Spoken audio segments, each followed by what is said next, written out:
G'day, and welcome to another episode of the podcast where we're showcasing leaders who are doing great things in organisations and the community. Today, my very special guest is Brenda here, and Brenda is the CEO of Hunter Primary Care, which is a very large organisation that has a really important role that it plays in the community. And Brenda and her team have been on quite a journey of leadership, of culture change, and also, I guess, have been through the COVID and all of the experiences that brings with managing teams and people along the way. So welcome today to the podcast. Thank you, AJ. And so for starters, I just wanted to ask your own view of leadership. What does leadership mean to you? I think it means challenging the status quo. Things can't stay static. We have to change.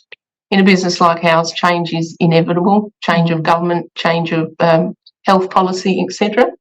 And I think for me, the most important thing about leadership is to motivate and encourage people to be their best. My job is to influence and guide people to be their best, and and make sure that the people that you are encouraging and motivating continue to follow you as a leader. So by motivating them, you can usually bring them along the journey with you. Yeah. And so you've been here about 5.5 years, which is quite a while, and long enough to kind of embed yourself and really get a good feel for the culture. What are you most proud of here? What do you love about the work that Hunter Primary Care does? What I'm most proud of is that we service the community and the vulnerable people that wouldn't otherwise have access to health services. I'm proud of my staff. It's a really good culture here. Everybody is almost family. And it's really good in that regard, that everyone is motivated to come to work. I think that's important around cultures, to make work meaningful. And those people that work at Hunter Primary Care see their job as meaningful because they are encouraging the vulnerable people to improve their health. We have good performance. I won't say 100% of the staff perform at 100%, but I would say about 95 to 97% of our staff are high performers and high achievers and enjoy working with those vulnerable people. Yeah, fantastic. Well, and certainly whenever I hear things talked about, your brand is very positive in that people see the difference that you make as an organisation in the community, which is amazing. And our clients are good advocates for Hunter Primary Care, so it shows that we are doing a good job. Yeah, amazing. And so speaking of COVID and the impact that has, you are a service that is in lots of ways quite face-to-face. How have you had to adjust and course correct, and what have you learned through the process of what the whole world's been through? We coped mainly by using video. We couldn't stop serving those vulnerable people. Definitely the aged care, visiting aged care was difficult because it's hard to communicate with some of the elderly.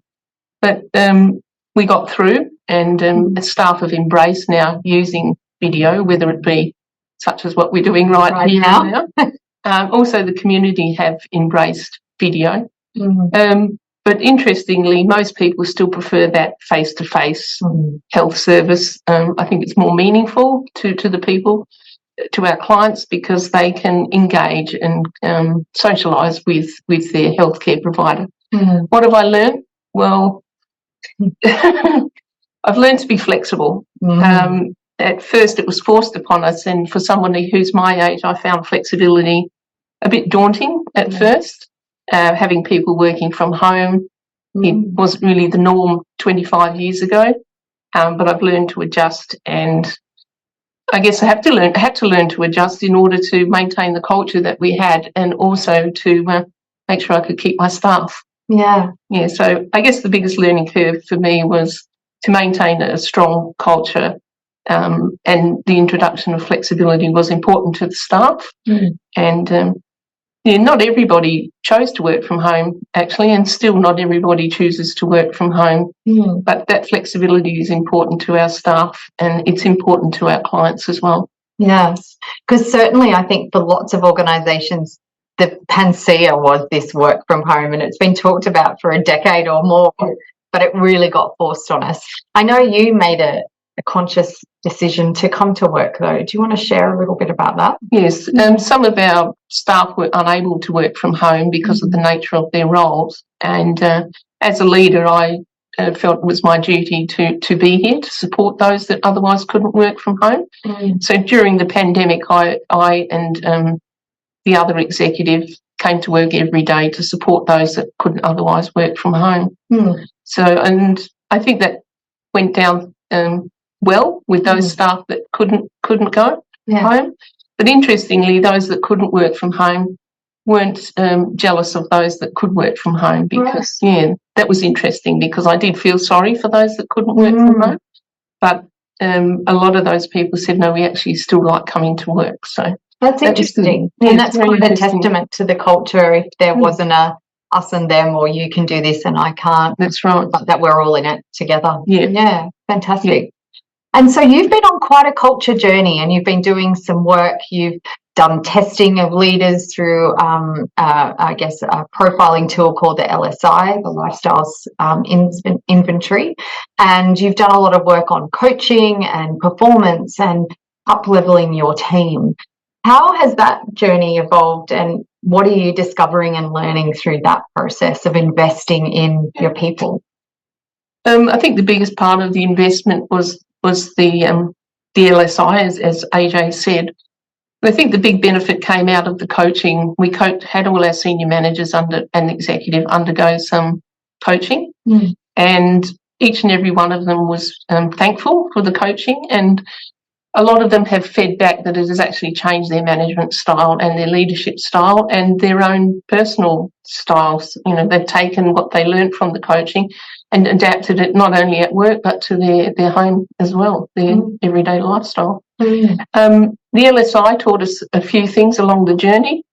In fact, a major restructure occurred about 6 months ago, not as a result of the LSI, but looking at the results of the LSI indicated that there was a problem with our leadership, and we looked at how to restructure it to be more positive, and we've done that. And since that restructure, we've definitely seen some positivity within the organisation. So it was a small shift for me, but a big shift for some people, because once again the change management was difficult, and we had to deal with a few positive things and a few negative things along the way. But as far as the culture goes, there's been a huge improvement, and that's feedback from the staff as well as my own visibility. I walk around every morning, and have done my whole CEO life. I just about know everybody by name, so I can feel the positivity as I walk around since we've had this shift in leadership. Yeah, great. And it is sometimes that intangible, isn't it? It's a vibe you can sense. It's great that you can start testing and measuring that in a way, but it also takes courage, doesn't it, to embark on a program like that, or to say, you know what, we could improve, or there's some areas of improvement.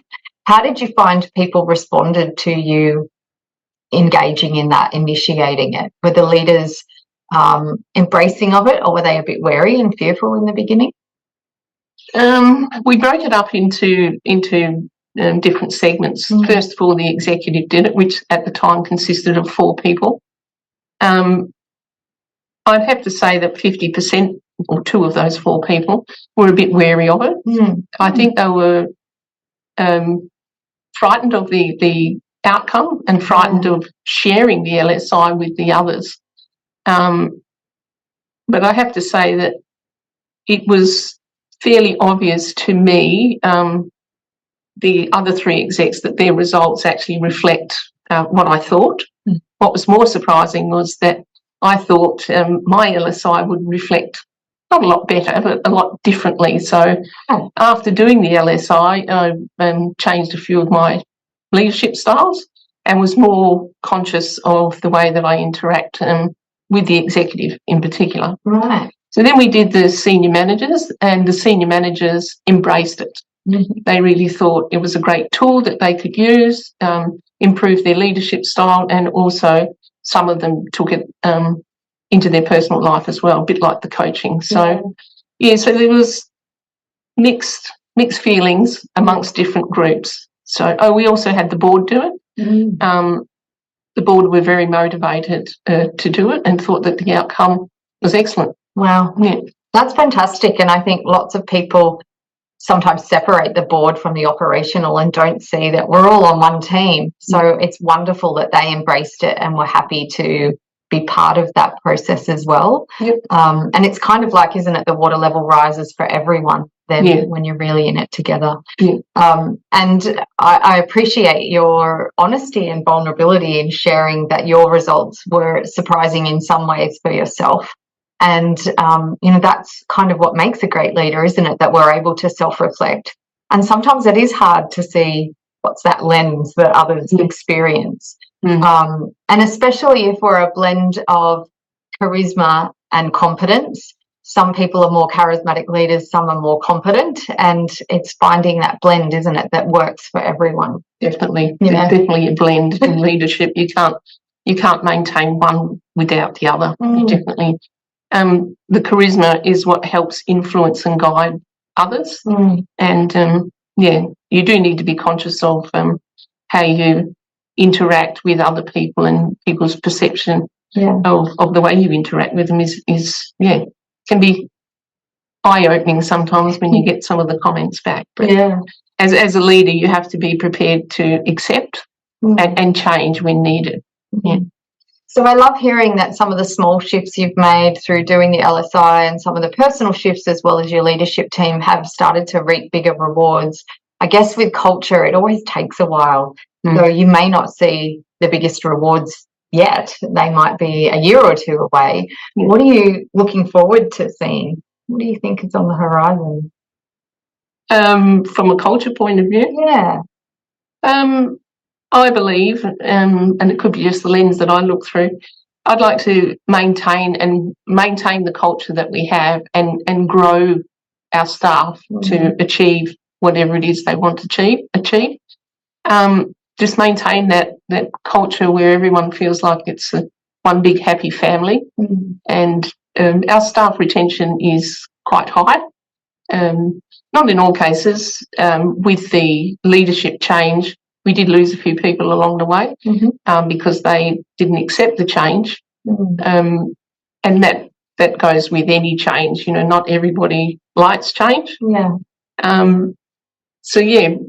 believe, and that is through my lens, but I believe that when I walk around every morning, I get a sense that most of the people here are happy here. And like I said, our retention is good, and we tend to attract really good staff. We just maintain that culture, not only within our own employees, but we need to maintain that culture outside with our clients and our stakeholders as well. So, culture is absolutely the most important thing about my leadership role, is to maintain and make sure that Hunter Primary Care has a good culture. And we do staff surveys from time to time. And encourage our senior managers and executive to reflect on their LSI and use that to build a better culture as well. Fantastic. And from all intents and purposes, everything I hear in the community as well really suggests this is an organisation that's very diverse and inclusive and has really embraced that, being a welcome place for everyone. So hats off to you. Congratulations on all the work you've done so far, because it's not easy. It does take effort, but it's so worth it. To wrap up, Brenda, have you got any final tips or things of success that you're like, if anyone else was thinking about going on a bit of a culture change journey or a transformation and improvement, would you give any other tips to other leaders who are considering it? If you are considering change and improvement in culture, there's a few key points. Employee engagement is key. Communication is key. And talk about any changes that may impact staff. Talk about it in advance. Don't make the change and then start the talking. You've got to bring the people along on the journey. You need to influence them why we need change. So don't upset the culture by not engaging your employees. That would be the most important thing to take away when you are thinking about culture and change, because any change can affect the culture, because if you haven't informed your staff or communicated with them or engaged in them, you will rock the boat. So, that would be my takeaway. Great tips and advice. And I think when I look at the research of people like Patrick Lencioni, who looks at 5 behaviours of effective teams, he always says high performance comes when you build trust first. And that is that communication piece, sharing with people, explaining where we're going. So well done again to you and the team on where you've come from, what you've gotten to, and all the best for an exciting future ahead. Thank you, AJ. Thank you. Thank you, everyone.